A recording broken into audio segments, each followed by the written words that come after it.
5 o'clock, 1 minute after, it's time to begin our afternoon meeting. We'll call ourselves to order at this time. And Mr. Larry, we'll turn it over to you. Thank you, Mayor and members of the City Council. We have with us this evening John Anzandino and Joel Davis from Springstead. They're joining us this evening for the purpose of presenting our pay plan report. They've been invited to describe the results of their comprehensive analysis of the city's positions and salaries and the degree they're competitive in the context of comparing to a peer group of organizations. They'll cover the methodology of the analysis, the results, and implementation strategies. And I specifically asked John and Joel to provide a multi-year strategy for implementation, the cost of which I've initially allocated funds for implementing in the manager's preliminary budget plan. And with that, I'd like to introduce John's at the podium and Joel's off to our left, his right. Okay. Good afternoon, Mayor, members of Council, staff, Mr. Basin. It's a pleasure to be here with you this evening to discuss the process and the findings that we have developed in regard to the first study that you've had done for a number of years. I would first say that what we would like to do is cover some basics on classification and compensation, since governing bodies typically have not been deeply involved in classification and compensation studies over the last 10 years, primarily because of the lack of resources. Then we'll get into the study itself, what the findings are, and we'll be happy to answer any questions that you have. Purposes for this study, as directed by the city, were to take a look at the changing market conditions which are beginning to develop here in this part of the area, and also to look at supporting the city's efforts to attract and retain quality employees. Market conditions, and we'll go into a little bit more detail in just a moment, but the market conditions are changing in different parts of the state for different positions at different times, and that's true within the Mid-Atlantic where we also work. And what we have attempted to do in this study is respond to those changing market conditions. And as you have folks who may be moving on through retirement or moving on through any other choice that they wish to make in their career, it will allow you, we hope, to attract and high-quality employees, because that's what you're in the business of. That's providing services to the citizens here in Monroe. It also recognizes the changes in employees' duties and responsibilities based upon changes in the workplace and changes in the organization itself. Organizations are dynamic animals. They're continually shifting. Their responsibilities are shifting. The things that they do are shifting. How folks work together are shifting. And jobs are changing. I like to joke around. My first job as county manager, I was 28. And my community was a small community, and I'll date myself a little bit, but we didn't have a fax machine. We didn't have cell phones. We didn't have a whole button on the telephone, and we certainly didn't have computers. Within 4 years, we had all of those things, which changed my life and all of our staff's life dramatically. The introduction of technology into the workplace continually changes what's happening with employees, what skills they have to have, how they have to learn. So we've looked at that. Another purpose for the study is to ensure internal equity and consistency among similar positions. I can recall down in Onslow County, one of the first studies that I did like this, we were managing some employee meetings. And at the end of one of the employee meetings, 2 maintenance workers came up to me. One had been with Onslow for 16 years, one had been with Onslow for 2 years. And they were paid just about the same. And the 2-year worker said, I get paid just about as much as he does. What do you think about that? And I said, well, it sounds like there's a little equity issue there. The 16-year employee probably should have moved through the grades a little bit more aggressively. And so we've looked at ensuring that we do have that internal equity among positions here that are similar positions. Another purpose for the study is to ensure that salaries are externally competitive with comparable employers in the labor market. And so we've done an extensive salary survey, and that is competitive. We try not to be too high, we try not to be too low, we try to be market driven. We do have a couple of clients here in North Carolina that like to take their salaries up beyond what the market is, a couple in Virginia, a couple in Georgia as well. But Most localities want to be market driven, so that's where we've gone. Now, why do you do these studies? Well, first of all, to ensure that your benefits and your compensation are equitable and competitive in the labor market. Now, you can also have extremely competitive benefits and compensation levels for employees, and you still might have turnover.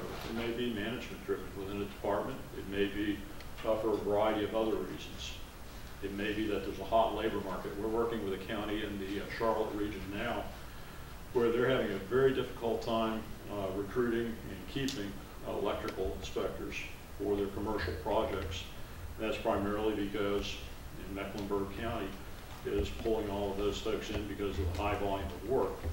So there are a number of things that go into this, but most localities want to ensure that compensation benefits for employees are equitable and competitive. We also do these types of studies to ensure that the position descriptions are up to date. Jobs change all the time. New programs get added, some get taken away. Starting around 2008, we saw, as you know, some reductions in force in local government. As those jobs went away in some departments through attrition or whatever reason, or whatever rational method that was used to eliminate those positions, there was nobody to replace that person, but the duties would continue because you can't shut down an office because somebody goes away. Somebody has to pick up the responsibilities. So jobs change. We talked a little bit about the fact that we need to ensure that salary compression issues are addressed. And salary compression, for those of you who may not be familiar with it, is that example that I just provided. The 2-year employee, the 16-year employee, they have almost the same salary, and there should be a little bit more separation. These types of studies are also conducted to aid in reducing employee turnover. Sometimes we do have competition in the marketplace. Prior to 2008, we saw a lot of competition for public safety officers in various parts of the Mid-Atlantic, where entities, one entity was actually stealing experienced officers from another entity and bringing them in at a much higher level of pay. We also do these studies to ensure federal regulations are met, the Fair Labor Standards Act and American with Disabilities Act, and we've reviewed all of your classification or position descriptions to ensure that under current standards, your positions are in conformance with those two laws. The Fair Labor Standards Act, as you may know, there are major changes that are being proposed.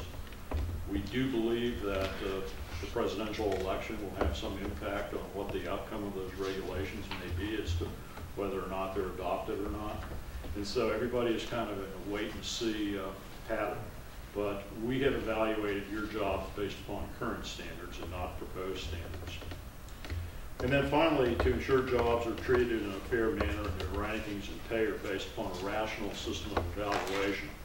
And Joel's going to explain that system to you in just a few moments. It is a system that is tried and tested. It's been in place for over 30 years. And it is a system that is unbiased and has been tested through the Equal Employment Opportunity Commission. Now, typical cycles for classification and compensation studies. These studies are typically done, full studies are done about every 5 to 7 years. Your last full study was about 10 years ago. And you're not in a position that's dissimilar to many other localities. We've worked with a number of localities recently where their studies are 10, 15 years old. Their last studies are 10 or 15 years old. We work with a couple that are 18 years out of date. Major changes, as you know, having been observers or participants in local government, a lot of changes have taken place in both the public and private sector, and in employment and in classification and compensation. And prior to 2008, when the economy was healthy, things were perking along, we saw a lot of classification and compensation system studies being done, primarily to ensure that everybody was competitive. Jobs were well described in the marketplace, new jobs were added, and that they were consistent with the system that they had, that the locality had in place. Between 2009 and 2012, we went from, as a company here in the Mid-Atlantic, and we are a national company, we were probably doing 35 or 40 studies per year. We went down to 0 between 2010 and 2012 because local governments didn't have the resources. They were struggling to stay alive. In 2012, we found that the market began to change, and we started to see studies being revived again. And now we're back up to probably an average of about 35 studies per year. Many communities recognize that their classification and compensation systems are in need of assessment. They know that they may have a difficult time hiring a position such as an administrative assistant or a health inspector. And they also know that some of their classification or position descriptions are out of date. And that's a reason to do this. This is a reason to do this so as you go out and recruit folks, you have an accurate description of what the job duties are, what the minimum job requirements are. Now, the philosophy we worked towards in conjunction with the study, first of all, providing fair and equitable compensation to all employees. And that's all employees in the city. In an increasingly competitive and changing labor market. We did not single out particular departments. We looked at your employment and your workforce in total.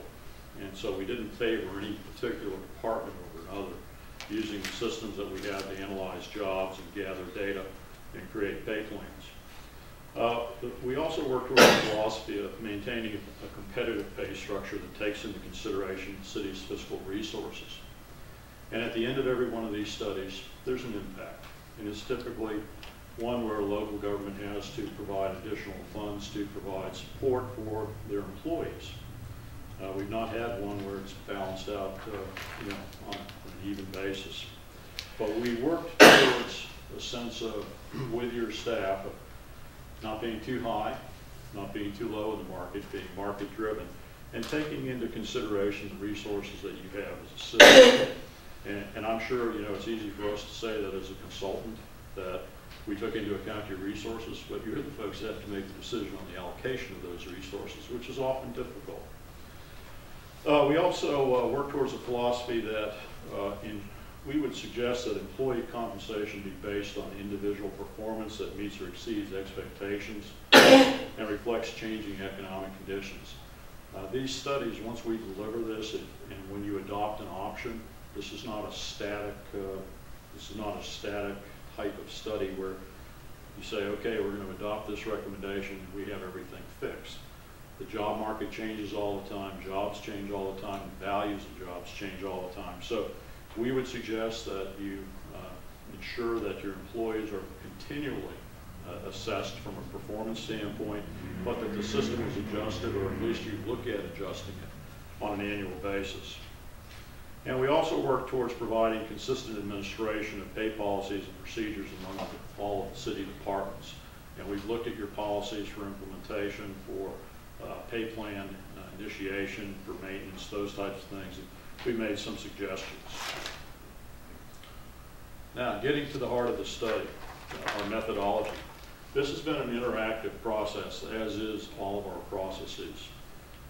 We've spent a lot of time working with your staff, both here on site and through various methods of communication, both electronically and via phone. We initially started the process by meeting with the city manager and meeting with each of your department heads. And those meetings took place about the third week in September. We do that because we want to find out where some of the problem areas are. Now, have we solved all the problem areas? We've tried to. We may not have solved them to everybody's liking, but we provided you our best professional recommendation. We also want to meet with your department heads because we want to understand how the city is structured and how it all fits together. Because Monroe is not Salisbury, is not Concord, is not Greensboro. Every department may have a title, but the functions within that department are probably a little bit different than other cities that we work with. So we need to understand that. We also conducted a number of employee orientation meetings that we utilized to accomplish a couple of purposes. First of all was to begin to gather information so that we could update the employee's position description or classification description. But more importantly, we wanted your employees to understand the process that we were going to use. We also wanted them to understand that at the outset of the study, we didn't know what the outcome would be. We didn't promise big raises, we didn't promise small raises, we didn't promise no raises. We told the employees essentially that we didn't know. And if they thought that everybody was in line for a huge salary increase, they needed to check that at the door, primarily because we didn't know, we didn't have the data. Those meetings lasted about an hour apiece. They were held at various different departments at various different times to accommodate schedules. And each employee was provided with what we call a position analysis questionnaire. We call it PAQ for short. That was used to gather information about what they did in their jobs and a number of other factors related to what they did in their jobs. And it was completed by the employee. It was reviewed by their supervisor. And then it was forwarded to Human Resources, which was then forwarded to us so that we could update your classification or position descriptions. As part of that process, we also conducted a number of job audits where we just didn't have enough information or we had some questions about what the job was all about. We also collected a large amount of data. This is a data-driven process, and we obtained copies of your personnel policies, your compensation policy, your pay plan, your employee census, your benefits program, because we also looked at benefits. And we began to analyze those to see, what seemed to be typical, what seemed to be a little bit unusual, what seemed to be working in the city here in Monroe. And we began to understand what levels of compensation you were providing your employees. We then began to work on revising your position and classification descriptions, and this is where I'm going to turn it over to Joel for some discussion. In the classification descriptions, we took the information that we obtained in the PAQs, as John said, and we updated the classification descriptions to reflect not only the essential functions, the education experience requirements, but also to meet ADA requirements and the Fair Labor Standards Act to make sure they were appropriately classified as either exempt or non-exempt. Let's see, evaluation of the positions, we used that using the SAFE system, which is the Safe Analysis Factor Evaluation System that assigns 6 skill levels, either one of 6 skill levels, and utilizes 9 job evaluation factors to evaluate each of the positions based upon the information that we obtained in the position analysis questionnaire, such as education requirements, experience, environment, work hazards, impact of decisions that the position entails, communications, physical requirements, and those type of matters is what that's the system evaluated. It's also been tested in the Equal Employment Opportunity suit in Georgia, matter of fact, and was found to be acceptable by the court. Development of the salary line, I'm going to talk about that a little bit more in detail in a minute, but that's where the salary survey data comes together with the SAFE points. Each position is assigned a total number of SAFE points that kind of comes together with the survey data to form the salary curve that I'm going to show you in a moment, and it plots every position on the curve where it falls within the market in terms of compensation. Assignment of positions to pay grades. We took the information that we received from the job evaluation and looking at the market data, and we developed the compensation or the classification structure for where we placed the positions and assigned them to the appropriate pay grade within the new pay plan that we're going to talk about in just a moment. And then development of implementation options. I'm going to go into those in detail in a little bit. We developed 3 options, and also the phased-in implementation option that city management asked us to provide to you as well. The study findings, the city's salary levels are somewhat lower than the average salary rates paid in comparable regional organizations, that is, the organizations with whom the city competes with for labor. Specifically, minimum salaries were 2.38% below the survey average. Midpoint salaries, which represents the midpoint of a salary range, represents the market rate. that positions are hired or represent an employee with 8 to 10 years of experience. It's a seasoned employee. That represents what the market pays, primarily for those positions. Maximum salaries were 4.78% below the survey average, which kind of tells us that the city's done a pretty good job of maintaining the pay plan over the years since the last pay study was conducted, because we've seen a lot of organizations that are far worse off in terms of being out of kilter with the survey data than Monroe. So that's something the city certainly can be proud of. Also, we found that there's quite a bit of salary compression or internal pay relationship inequities exist within the city in various departments throughout the city, and that's a bit concerning. And one of the implementation options that we're going to talk about a little bit addresses that and takes that into account. We'll talk about that in a little bit more detail in a second. 21% of the city's workforce we found is paid at a rate below the minimum salary rate of their proposed pay grade. And also, we found that the policies regarding the maintenance of the plan or your compensation classification plan should be revisited, evaluated to make sure that they are up to date and are consistent in terms of implementation across the board for employees within the organization, so that employees know how they're affected, what it means to them, so managers understand what it means to them, and the elected officials, and most important, the citizens, because that's what guides your compensation classification philosophy in the city. The salary survey, we selected various positions, 61 in total benchmark positions that came from across a range of positions within the city, from administrative assistant, maintenance workers, at every level within the organization, all the way up to department head level, and 2 positions that we also surveyed that were not included in the pay plan were city manager and the city attorney, because of the unclassified nature of those positions, they're typically not included in a pay plan. 21 benchmark organizations were invited to participate in the survey. We have those listed for you. And the asterisk represents the communities who responded to the survey.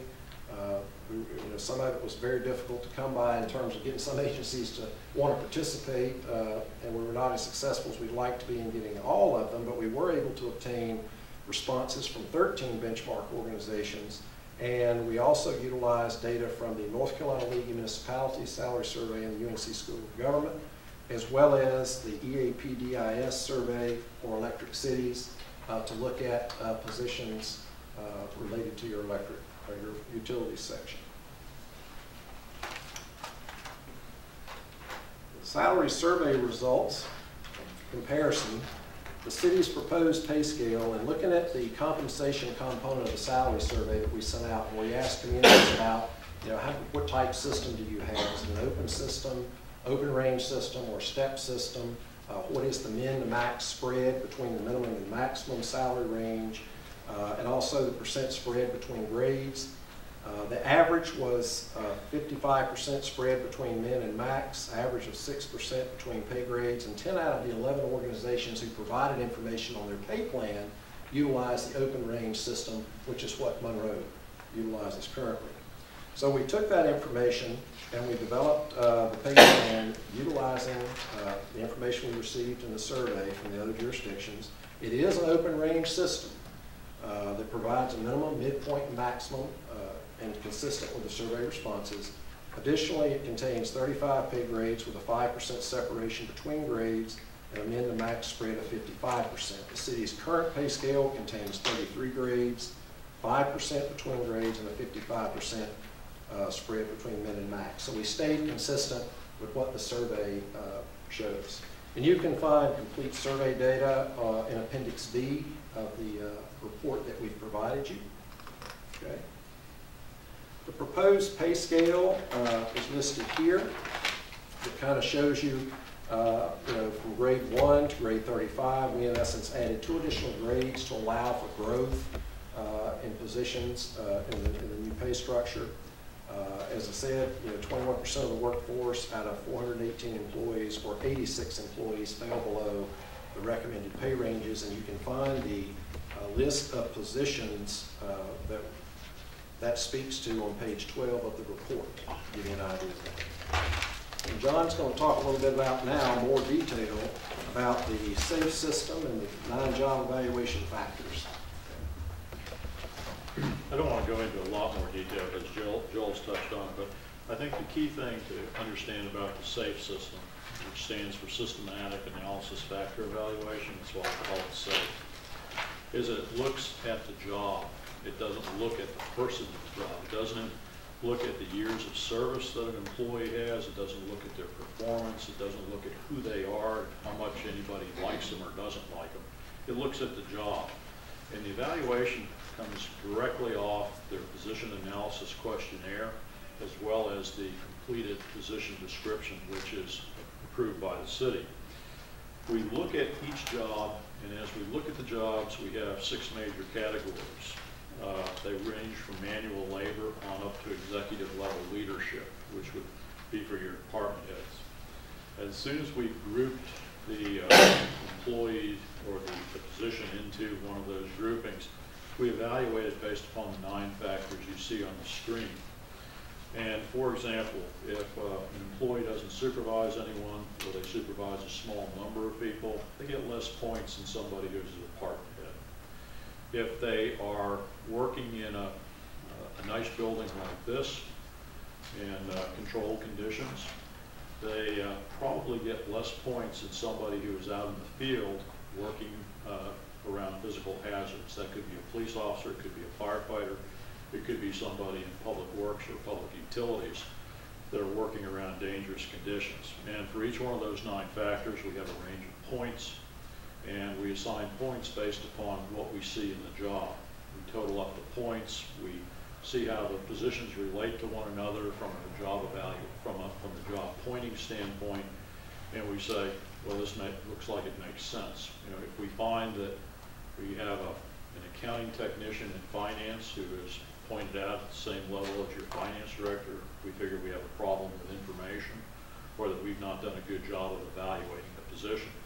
And we go back and we double check it. As Joel said, the system's been in place for a while. It's been over 30 years that it's been in place. It is copyrighted. It's tested against, as Joel said, equal employment opportunity, pay equity issues, and also against a couple of state laws and their pay equity issues as well to ensure employees' pay is fair and unbiased. So it is a sound system of evaluating jobs, and from that, when we have the job rankings, when we develop your new salary schedule based upon the market data, it allows us to begin to tie the data from the salary survey to the relevance of the job and its value in the marketplace. And I mentioned a moment ago the salary curve, so let's take a look at that. If you'll look up at the first off, the line represents the average of the market, taking into consideration all the positions that were surveyed, the average salaries, okay? And each of the red dots represent the positions that I talked about a moment ago that were surveyed with the benchmark organizations. And if you'll notice up in the right-hand corner, the R squared, 0.975 here represents the percent, how good a job we did in capturing the essential functions and each of the requirements for the positions that we evaluate throughout the city. So that's a pretty good percentage. And then, so when you look at the y-axis, that represents the survey midpoint. The numbers across the bottom represent the safe points. So any given point on the salary survey curve identifies where the market salary rate and the job evaluation point factors intersect, okay? And using this information along with, this is how we develop a pay plan and know where to place the positions in terms of the pay plan we've developed for the city, okay? Implementation options. I spoke about that a moment ago. Option 1 simply moves to the minimum of the recommended pay grade those positions who fell below the proposed minimum, 21% of the workforce that we were talking about. It doesn't give any recommend any pay increases for any of the other positions. Annual cost for this option is $292,020, which is equivalent approximately to 1.41% of the city's 20.6 million annual payroll. And this is just a baseline option to increase market compatibility. In other words, everybody's at the minimum, that's it. Okay? Question. Sure. Just for clarification purposes for the group, this option would, A potential negative is this would increase compression. Possibly. It could, but it depends on where the new hires are and whether you've adjusted your pay plan in the last couple of years or so, and when we place them to the minimum, some folks could be making more than that have been here a while. It could. Yeah. Option 2, this moves everyone to minimum or provides for a 2% increase, whichever is greater. So it includes option 1, and it provides a minimum level of funding to address compression issues at the basic level. 99% of the employees are impacted, and what that means is there's one employee who's above, okay, the range at this point. So that's why we say 99%. Annual cost is $634,446, which is equivalent to approximately 3.7% of the city's $20.6 million annual payroll. It includes adjustments to the minimum and increases your market compatibility because it also starts to address salary compression issues at a minimum level. Option 3, and the option that we're recommending, is what we call the years of service adjustment. It addresses salary compression issues more fully. 99% of the employees are impacted. Again, there's one employee above minimum, already above max. Annual cost is $1.525,720, which is equivalent to 7.37% of the city's 20.6 million annual payroll. This also includes adjustments to the minimum, but it provides for 0.5% increase per year of service, placing employees within grade. And that's where there's salary compression from the employee that's been here, say for example, 5 years versus the employee that's been here 10 years. They're currently compressed. It's going to spread them out because of the 0.5% increase. So that'll help alleviate the compression issues that you have within the city. And we found that the average tenure, which is pretty good for the city, is 12 years of service. So that says a lot about the city of Monroe. Well, I have a question. So on this one employee that's over the maximum, is that going to raise any maximum for that particular employee, or is it he or she just topped out? Well, right now they're topped out, but as you go forward and you adjust your pay ranges according to the consumer price index or the employee cost index, whichever index the city chooses to use, as the ranges are adjusted, then that employee would then be eligible for that percentage increase depending upon whether they meet or exceed expectations in a performance appraisal or through COLA up to that amount. Okay. So is this person a department head or just an employee? No, it's actually one of our employees who actually transferred to a lower position, which made him higher than that. So Okay, but I understand now. Thank you. So, in talking with city management and Deborah, the HR director, the question, we were asked to develop a phasing option for implementation option 3 over 3 years, which divides the cost of option 3 over a 3-year period in an effort to lessen the financial impact on the city. And a lot of organizations, just so you know, that we're working with are very, very, very, very few are able to front the full cost of the implementation option that they choose to go with, in particular if it's option 3 or 2, which tends to be rather expensive. So for any employee that fell below the range, they receive increases equally divided. And employees that fell within the range receive approximately 0.167% per year of service over the 3 years, so that by year 3 of implementation, everyone will have fully received approximately 0.5%.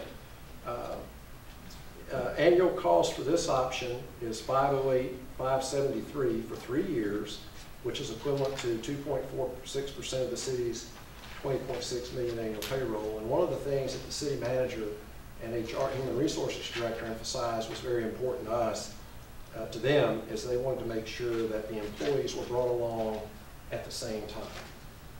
so that everybody was treated the same way. And that was very important, and we certainly agreed with that to kind of bring everybody along together. Our recommendations is for the city to approve the proposed open range salary schedule that I talked about a little bit ago. Approve the recommended salary schematics, which is the new pay scale, which allows for the establishing of internal equity among the various positions of the city, because they now have been placed in proper grade order according to skills, central functions, requirements, and those type things, to where they're in the proper group scale now.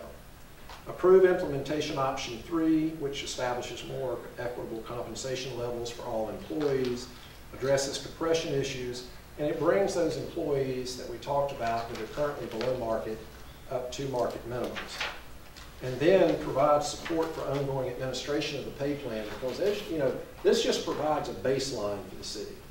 If you adopt implementation option 3, this gets you where you need to be, but it has to require a lot of maintenance of the pay plan going forward, so that employees have a way of moving through the pay system or their pay grade, and that they have a way of knowing that they're doing that, and that you provide a system of market adjustments annually that increases are awarded to employees on their anniversary date for those that meet or exceed expectations. So if you adjust your pay plan by 2.5%, if that happens to be the CPI, then there needs to be funding allocated for employees to be able to meet or exceed expectations to receive the 2.5%, because if that doesn't happen, if the pay plan is not adjusted annually, then you fall behind the market, and we start to go back where the city is, and currently falling behind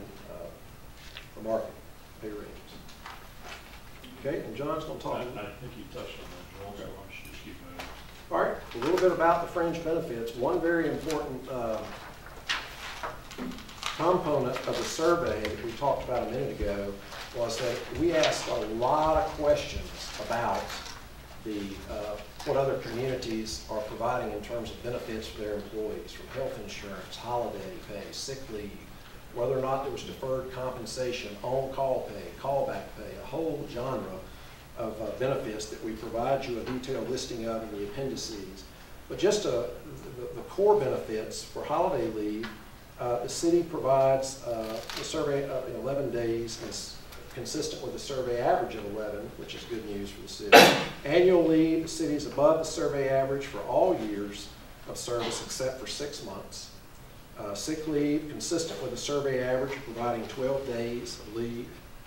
Pension and retirement, also consistent with the survey respondents in providing retirement, but inconsistent, not providing a death benefit associated with that. Life insurance, consistent with the survey, respondents in providing this benefit, and above the survey average for the amount contributed.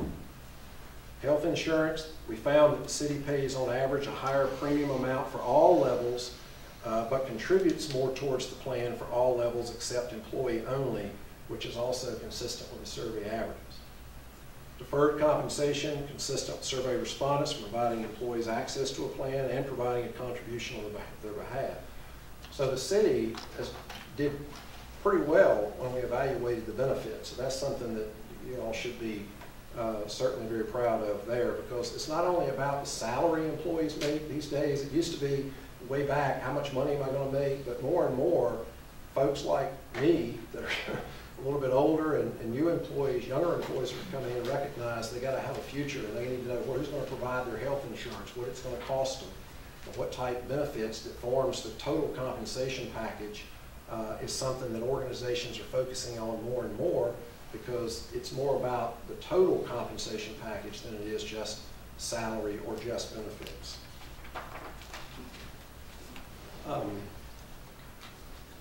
Conclusion. So what will all this result in for the city if you adopt our recommendations? Well, you'll be providing fair and more equitable compensation to your employees, and certainly a competitive and changing labor market. Improve opportunities to reduce turnover among current employees and to be able to recruit quality replacements as you need to. Because you want to eliminate as much as possible with an up-to-date comparable pay and compensation structure to reduce the reason employees leave being because of pay or benefits as much as possible. Also, it will result in compensation that addresses internal equity and external market competitiveness, because you'll be dealing and addressing with positions being properly placed in the pay grade structure, the classification plan, and also externally competitive with those in the regional market that provide similar services. It also establishes a market position that is physically responsible in public resources, which is a big consideration that we take into account when we're trying to develop implementation options and working with organizations to do something that they can actually afford to do. With that, I'll be happy to answer any questions. If I went too fast or if you want us to back up, we'll be happy to do that.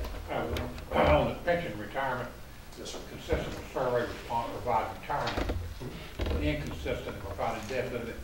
What is the average cities, if you have that provides a death benefit along with retirement?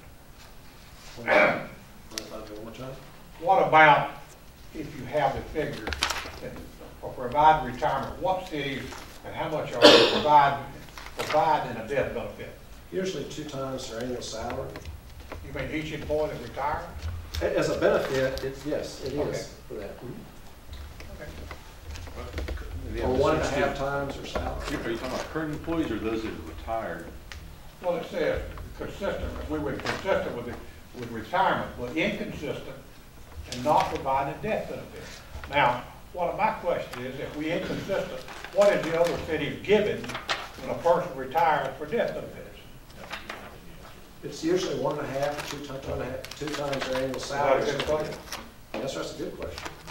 Okay. But it varies. But that's a really good question. What is it? And Mayor, it's usually rounded up to the next 1,000, Yeah. and it's multiplied off of that. Right. And you get a full listing. That's what I wanted to look at on page Appendix E. Provides you with the least reported, the most reported, and the average reported in comparison to Monroe. And that the last column, which is Appendix F. E. I'm sorry. Any other questions? You talked about where you got your data from, and I know a lot of them were municipalities. What about private businesses? I know that we've been told that some of our people were in competition with private businesses. And I know that you had Duke Power didn't respond, Right. And a lot of people didn't respond. Union So- Power didn't. Okay, so how are you coming up with the averages? I mean, is it just looking at other cities, or are you taking anything into consideration as far as these businesses, any kind of private business? We did. We looked at the Electric City survey data for the positions that we could match it. The only position we could actually match it to within the actual positions that were surveyed data from the Electric City was the Line Apprentice 1 position. We had 4 total responses aside from the Electric City's data that responded with the positions exact to that. And then also the electric line crew leader, we had 2 responses to that. So, a lot of times private sector employers typically don't provide or respond to salary surveys. In rare instances they will, but not usually. And we typically maintain the confidentiality of the respondent to the private sector, but still that's not something that they have a level of comfort with. And the reason we're able to use that is we obtained permission from Electric Cities, a written authorization to use that in the study with the help of the city to be able to do that. Okay. That answer your question? Okay. Good. Any other questions? We had one of our meetings recently, we were talking about the electrical department, and the fact that we're losing so many of our line people. Can you tell me what you were able to find out what some of the others are paying that we're? Well, sure. I mean, one of the things I looked at was some information I believe you were provided by the Energy Services Director in one particular position to kind of make it real here a little bit more. The current pay range for the journeyman line technician in your current pay plan, with the city's current adopted pay plan, the midpoint showed it being at $50,980. the Energy Service Director provided the southeast jurisdiction, which is what we looked at when we looked at electric cities. We only looked in the southeastern United States. Provided a pay median, or median pay of $79,892 based upon the average of those entities who participated in that study for a journeyman line technician. Okay. Our proposed pay grade for that position is a 16 with a midpoint of 56,131, which is quite a bit higher than the city's current midpoint for that position. Okay. In order to get the salary of a journeyman line technician to the midpoint that was referenced in the Energy Service Director's PowerPoint, we would have to elevate that position to a grade 24, which would be the same level as the engineers in the electrical department, and way up in the managerial. You see what I'm saying? So when we think about, when we look at, these private sector surveys and stuff, and it's the same thing organizations face not only with these type positions, but whether it be an accountant or the chief executive of the city or a human resources director in the private sector or an engineer. The private sector pays oftentimes more for those positions as a given rule. And there's always the 1,800 pound gorilla in the area, that you have to compete with. You can't necessarily get right there with them, but the goal is to become as competitive as you can within your regional labor market so that you're not just clobbered by them all the time. And so when I say the 1,800 pound gorilla, I mean like it could be a jurisdiction like in Virginia. The one we always hear about is Fairfax County. They're massive, and they pay enormous salaries to even maintenance workers. Prince William County, Loudoun County. Very few, I don't know of any organizations that can compete with them in what they pay their salaries, but the goal is to be aware of it and be as competitive as you can be to those organizations. But if we were to elevate some of these positions too, say we looked at the southeastern, the survey data, then it would scramble internal equity in a major way, because in this particular department, and that can cause issues. But where they are placed in the pay plan now, we can tell you that within the responses we received from the jurisdictions, and looking at the data that we did, and we looked at the other positions as noted in the report that were not surveyed, that I just referenced. And what we found is those positions are slightly below the survey average of all the positions in each category. But they were competitive if you look at the data overall, just not the survey average, like we were talking about here, the median pay. Okay, my question is, based on your evaluation that you just did, what does that put us paying? You said 56,000. The midpoint for your new a grade 16. Let me just give you what a grade 16 is. How about that? In the pay plan would be 44,000. If you were to recruit a new one right now, the minimum proposed is 44,024. The midpoint would be 56,131. That represents an employee that I talked about a moment ago. It's the market rate, okay, for an employee with 8 to 10 years of experience, okay? And then a maximum of 68,237.76. So, based on the market data, you are competitive. Does that mean you can pay, you're going to be able to compete with Duke Energy at the nuclear power plant or some of these Union Power? Maybe not in every case. But that's not only the case in electric, but gas.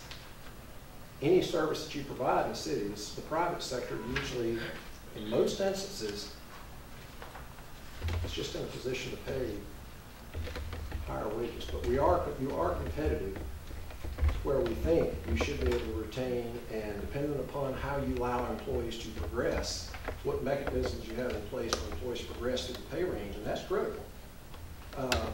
You should be in a much better position, clearly above where you are now. Just using the example that I gave, the midpoint being raised nearly $6,000 bucks for that one position. And that maintains all throughout positions that we looked at in that particular case. Can I answer your question? All right. Any other questions? Anything else? Comments? I'd just like to say, thanks Larry and Deborah and the department heads for providing us a lot of information and being available for questions. Larry and Deborah in particular were very inquisitive. They asked a lot of questions, and they provided us information in a very timely manner. And the whole city organization has been a privilege to and a pleasure to work with. Okay, thank you very much. Appreciate that, sir. Good presentation, appreciate Yeah, it. very good. Okay. Larry, you have anything? It's not clear if the council would like to provide guidance in terms of this report or defer that discussion to Thursday night, or? I'd like to go back and read all this and digest it a little bit. I don't know where they at on it. Gary, what do you have, sir? Well, I guess briefly, Larry, what would your thoughts be on phase 1 or phase 3 option over 3 years? That's the recommendation. I mean, that's a that was a collaborative recommendation from the consultants and myself when they initially delivered an earlier version of the report. You know, the nut and the crack was roughly 1.5 million, which wasn't surprising. And I said, look, could you look at it a couple different ways and how we can spread that out over a multi-year implementation. So that is that's phase-on recommendation, and I didn't hit on it very hard, but initial remarks this evening tentatively programmed that into the budget that's being pieced together as we speak. So you're gonna put this in the budget presentation that you're gonna give us on Thursday night, is that correct? Yes. Okay, so we already figured out this is how much this is gonna be. If we have to have a increase or whether we have the money to do it and all that, you'll have those answers, right? Because that's what we're gonna want to know. Yes, come to us. That's all. Okay. All right. Anything else? I think if we cut the mayor's pay in half, it'll help. Well, if it'll help a whole lot, I'll be glad to cut Well, we it. could probably do this in 1 year then.